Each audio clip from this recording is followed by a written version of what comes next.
Hier, je m'étais prévu une soirée, mais à un moment donné, tout est parti en vrille.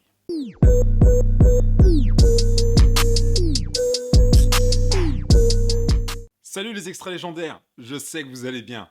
Et bienvenue dans mon challenge 30 jours, 30 vidéos, à savoir une vidéo par jour. Aujourd'hui, c'est la numéro 25. Plus que 5 ou encore 5. Mais en tout cas, il nous en reste 5. 5 vidéos à passer ensemble. Si tu veux continuer à me suivre dans ce challenge, abonne-toi. Je t'invite à t'abonner et activer la cloche. Comme ça, tu seras au courant lorsque la prochaine vidéo sera en ligne.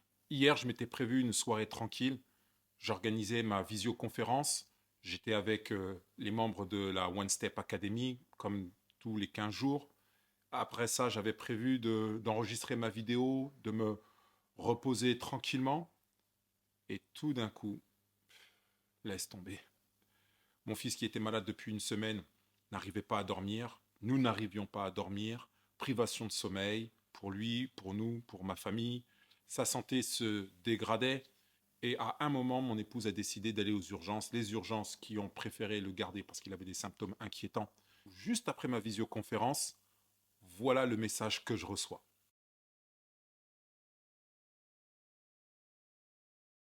Tu dis ça sent mauvais, ça sent la soirée qui va partir en vrille. Je ne vous cache pas que ça a faussé tous mes plans, ça a mis tous mes plans par terre. Ici, l'imprévu, c'était mon fils qui va à l'hôpital, mais ce que je ne vous ai pas dit, c'était qu'il était nécessaire que l'un de nous deux, mon épouse et moi, restions et passions la nuit à l'hôpital. À l'hôpital. Je ne dis pas à l'hôtel Georges V.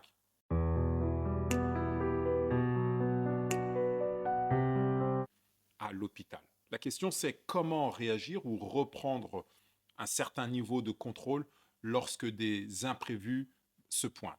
Comment est-ce que je vais m'organiser pour mes vidéos? Parce que j'avais prévu de filmer au moins 2-3 vidéos entre 23h et minuit. Comment est-ce que j'allais m'organiser aussi pour pouvoir bien me reposer? Parce que j'avais prévu de bien me reposer, parce que le confort de ma chambre, c'est bien mieux que le confort de l'hôpital. Et aussi, qu'est-ce qu'allait devenir mon fils? Comment est-ce que j'allais aussi gérer mon absence ou l'absence de mon épouse auprès de mon fils? Comment allait-il se sentir? Est-ce qu'il allait se sentir bien, mal? Allait-il pleurer? Et mon amour de père en prenait un coup. Voilà les questions qui me sont passées par la tête. Chill. Respire. Comment est-ce que j'ai fait? Et comment est-ce que tu peux faire dans de telles circonstances lorsque tu as l'impression de perdre le contrôle de ce que tu as établi? Voilà ce que j'ai fait. J'ai revu mes priorités. Quelles étaient les priorités? Qu'est-ce qui était vraiment important sur cette soirée? Donc il y avait mon fils qui était peut-être seul, mais ça c'est ma personnalité. Je me dis, bah, il est à l'hôpital, qu'est-ce qui peut lui arriver de pire, à part un peu de solitude, et en même temps, la solitude, c'est formateur.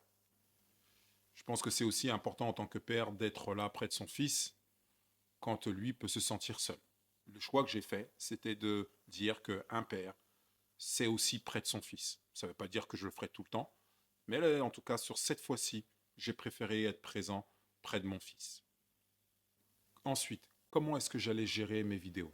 Parce que juste après ma visioconférence, j'avais prévu de tourner une vidéo, eh bien la vidéo numéro 25 pour être dans les temps et pour être un peu plus relax.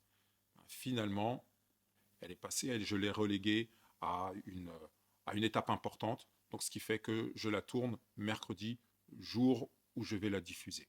Et enfin, le confort. Bien sûr, je me suis dit, purée, je suis pas chez moi, comment je vais faire pour dormir, pour bien dormir dans la chaleur de mon lit et de mes draps, j'allais perdre tout ça.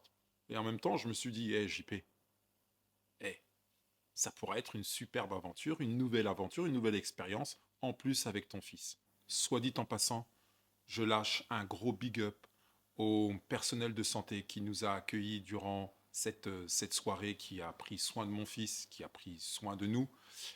Vraiment, merci à vous, big up à vous.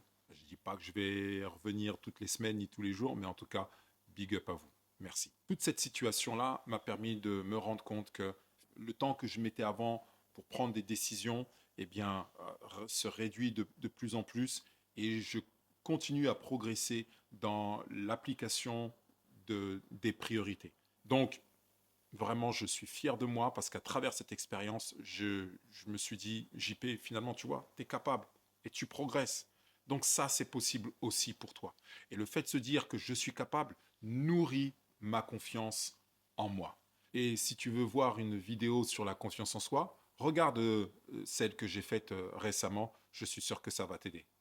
Là-dessus, les extraits légendaires. Je suis Jean-Pierre Casimirius. On se voit la prochaine fois. Peace out!